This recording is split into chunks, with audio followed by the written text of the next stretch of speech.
Hello नाचे गावे तोरे तान ओ करे दुनिया राखे मान तू तो कबो ना करो।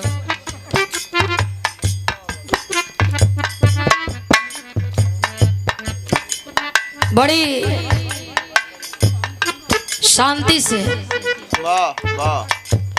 हर कलाकारी का आप लोग आनंद ले रहल बनी। पहले ही हम कहले कि खाओ है जवन पहुंच जाओ, आप लोग उहे खात बनी जवन पहुंचता। फूल से निकर इनका कुकुरा वाला रहल। देखा कलाकारी केहू के बखरे ना होला आ सब चीज सबके ना आवेला। अब हम दू लोग जब उठ के जात रहलन तो वो लोग आपस में बतियावत हो कि बड़ा नीक बोला था कुकुरे का बोली। वो जमाने में कुकुरे रहला था।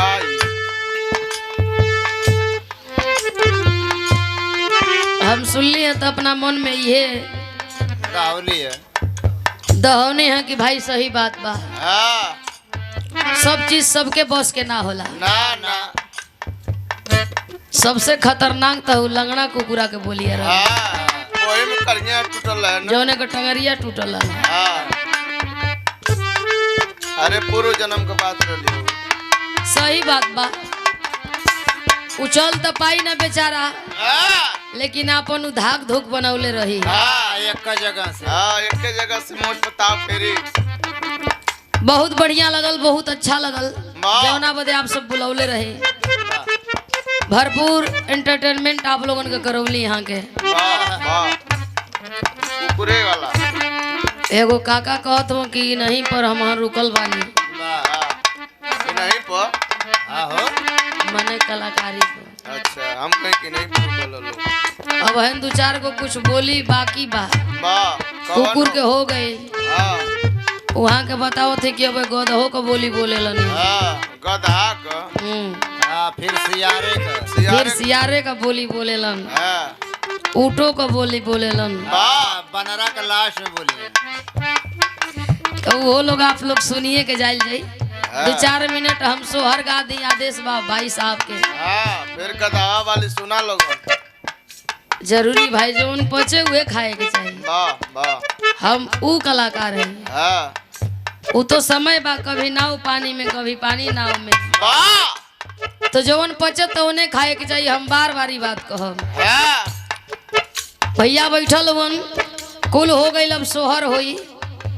हम सोचली हैं कि इनकरा बाद एहू लोगन के कुछ गवाइए लिहल जा। कहे कि मदन लाल बाणन शैलेंद्र बाणन आ शैलेंद्र के चलते हम आइल बनी जा। शैलेंद्र ना गो तो ठीक रह नचता खाली तो सही रह। तो सही बात है। अब शैलेंद्र जितना निक नचिहन के उनका नाची बार इनका नाच। ओहो तो जो नाच दे केहू ना नाची। बड़ी नीमन गीत मास्टर बजावो थो। एक लाइन बजावा ओकरे बाद सोहर गाई।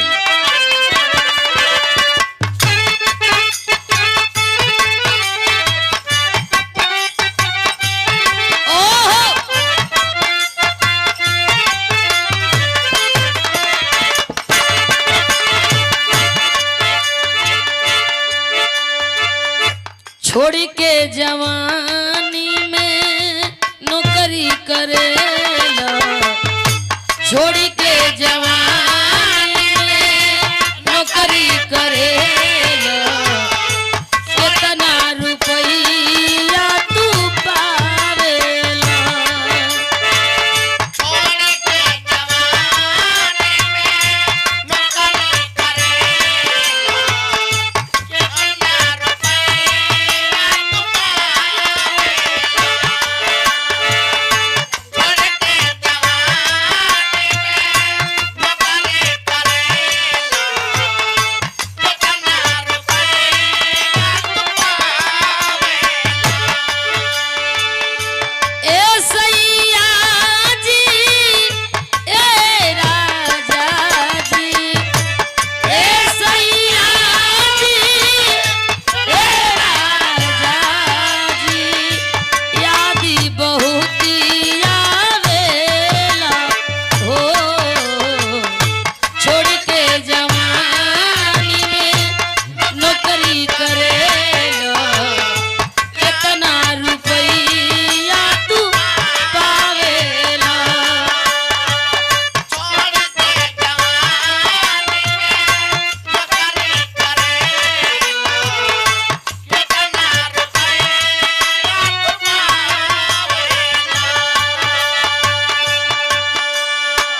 बात और कहे अहे या नवैया हमारे सैया हम जवैया नहीं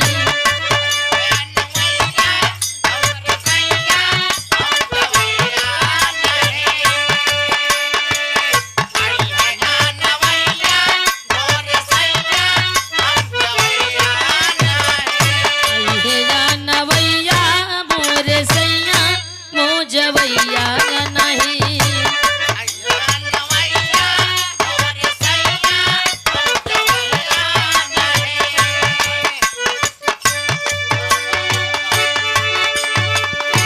जइबो करब जे गमता उनसे बोलवैयो नहीं जइबो करब जे गमता उनसे बोलवैयो नहीं अहे या नवैया मोरे सैया मो जवैयो नहीं